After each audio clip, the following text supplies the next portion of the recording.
Hoje em dia eu olho isso, tipo assim... Mas era a política dele, né? Certo. E aí ele me reprimia de uma forma agressiva, eu apanhava. Por exemplo, se eu cruzasse a perna, ele me dava um tapão na perna e quando chegava em casa eu apanhava de cinto. Era tipo uma coisa bem agressiva mesmo. E hoje você tem um bom relacionamento com seu pai? Não falo tem. com ele. Depois que, assim, no processo de eu começar a usar roupas e maquiagem, já foi um susto pra ele que ele não aceitou. Então, a gente vivia num conflito de que ele queria que eu voltasse a usar roupas masculinas só, parasse de me maquiar, porque na cabeça dele era uma coisa de fase que ele ia conseguir me reprimir. Porque ele arcava com tudo também financeiramente, né? Então ele meio que tinha um controle, Sim. de certa forma, da minha pessoa. Sim. E aí, de 16 pra 17, mais ou menos, foi quando... Eles nunca viam eu de roupa feminina, mas eles iam fotos e sabia que as pessoas falavam, porque em casa não ia. Tá. Ia você também sair... tinha essa consciência do respeito. Sim, ali do ambiente. Eu ia sair. Na verdade, adolescente não tem muita noção disso, mas eu pensava assim... Se eu aparecer em casa, eu vou apanhar. E eu sempre, como eu te falei, na escola eu era tentada. Então, tipo assim, não tinha nada que me segurasse se eu colocasse na cabeça. Só uma curiosidade. Quando ele tentava te bater, mesmo você sendo capoeirista, você nunca tentou revidar? Não, meu pai, eu Porque eu já tive problema com alunos que a Não. mãe veio reclamar, adolescente, 10, 11 anos, que ele deu um martelo na mãe. A mãe foi bater nele Imagina. e aí, né, tem toda uma questão. Imagina. É que assim, esse lá é que eu tô explicando aqui, senão eu vou esquecer. Mas o meu pai, ele sempre foi um pai muito amoroso, tanto comigo quanto com as minhas irmãs. Ele é um paizão. Certo. Só que a questão do meu pai foi particularmente o homem, que na época, ele não. E agora ele tem um menino de 3 anos, o Heitor. Não tenho contato com ele, nunca vi ele, só vi ele uma vez, infelizmente. Não é por conta da minha madrasta, é por conta dele mesmo. Mas, por exemplo, eu era o único homem. Então, eu na época não entendia, hoje em dia eu entendo isso. Ele falava muito do seu primogênito, de eu seguir os passos dele, que na idade, ele usava muito, na minha idade eu já fazia, na sua idade eu já fazia isso, eu já pegava um monte de mulher. Sabe, tipo aquele pai que ele se espelha a vida dele no filho? Então ele teve muita expectativa comigo. Então, hoje em dia eu entendo as frustrações que ele teve. Ele já esperava que ia ser uma coisa diferente, que ele não ia gostar, mas ele não esperava que fosse ser tão como eu sou hoje em dia. E aí eu tinha um impasse que, poxa, meu pai me ama, mas ele não aceita eu ser eu. E aí eu entrei num conflito que é onde entra o processo de eu brigar comigo mesma, porque eu tava na capoeira, gostava de fazer capoeira, eu precisava que meus pais me sustentavam porque eu ainda não era maior de idade, eu não tinha uma renda fixa, eu não tinha uma estabilidade financeira, eu não tinha uma estabilidade emocional, mas eu entendia que eu não era um menino mais. Certo. Então eu precisava entender primeiro como que eu ia sair disso. Só que adolescente, como eu te falei, puberdade a gente tem os impulsos. Então o que eu fazia? Eu saía, e toda vez que eu saía em público, eu passava na casa de uma amiga, me maquiava, usava a roupa dela emprestado. E o que aconteceu, o ponto-chave foi com 16, 17 anos, eu não lembro mais ou menos, mas foi mais ou menos isso. Teve um ano novo que eu passei na casa de uma amiga que eu fiz isso. Eu passei na casa dela, comprei uma roupa feminina, um short curto e uma blusa, e eu tinha o costume de cortar minhas blusas.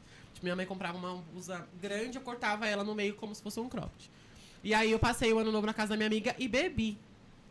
Esqueci que eu estava com essa roupa e voltei pra casa. E aí minha mãe já estava separada do meu pai e ela estava grávida da minha irmã mais nova, da parte da minha mãe, que é a Laura, que é o amor da minha vida, inclusive. Te amo. E aí o que acontece? Minha mãe estava grávida, com os hormônios à flor da pele. Aconteceu coisas pessoais dela, do casamento e tudo mais, que ela estava muito chateada com os hormônios à flor da pele. E ela acordou e me viu, tipo assim, teoricamente o filho dela, que ela nunca viu com roupa de menina, na frente dela. E aí foi um caos, me expulsou de casa, que é a nossa realidade de mulheres trans, infelizmente, né? A maioria, vou dizer a maioria, 99%, infelizmente, é realmente isso. Não é só mimimi, não. E aí fui expulsa de casa, não aceitava que ela não me aceitava, porque eu era rebelde. Tipo assim, eu ficava, como que mamãe não vai aceitar? Meu pai não vai me aceitar, pra onde que eu vou? Enfim, fui expulsa de casa, não, ela falava embaixo do meu teto, eu não aceito. E que hoje em dia eu entendo, porque ela tava com os hormônios à flor da pele, é a dona da casa. Mas aí passou isso depois. Eu vou depois vocês conseguiram. E aí eu fui morar na casa da mãe de uma amiga da época de escola. Que bom que alguém ficou tem comigo essa... 2 anos lá. E aí foi onde o processo que eu não consegui terminar meus estudos na época, mas eu terminei. Terminem, é importante. E aí eu comecei a trabalhar, porque eu ficava me sentindo mal. Pô, ela tá me acolhendo, nunca me cobrou nada. Mas eu preciso trabalhar. São anjos que aparecem na nossa vida. Sim, né? Pamela, muito obrigada.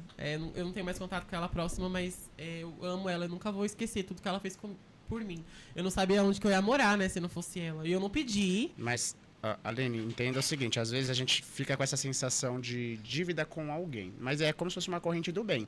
Provavelmente você não pode retribuir pra Pamela o que ela fez Sim. por você, mas você pode fazer algo bom pra outra pessoa e assim segue o caminho. Ela fala o que fluxo. eu já retribuí ela sendo eu e dando orgulho pra ela. Que maravilha. Que tudo que ela fala, ela é uma pessoa muito guerreira também, tem os filhos dela, sozinha, mãe solo.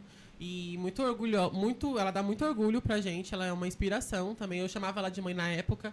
Ela é uma mãe pra mim também, que de certa forma, mulheres que são guerreiras e cuidam das suas dores e te cria, de alguma forma, passam um conhecimento pra você que vai agregar na sua vida adulta, você tem um pedaço de mãe ali, né? E aí foi isso. E aí eu comecei a trabalhar, tentei ajudar ela, e foi na onde eu comecei na área pet. Foi uma área que me interessou, e aí eu comecei a trabalhar. É uma área que começou a ter um retorno financeiro, não muito, mas teve um retorno para a pessoa da época, né? As coisas que eu ouvia era que eu ia ter que me prostituir, né? E aí era uma coisa que pra mim era inegociável, era uma coisa que até minha mesmo eu não ia conseguir. Não ia ter psicológico pra isso.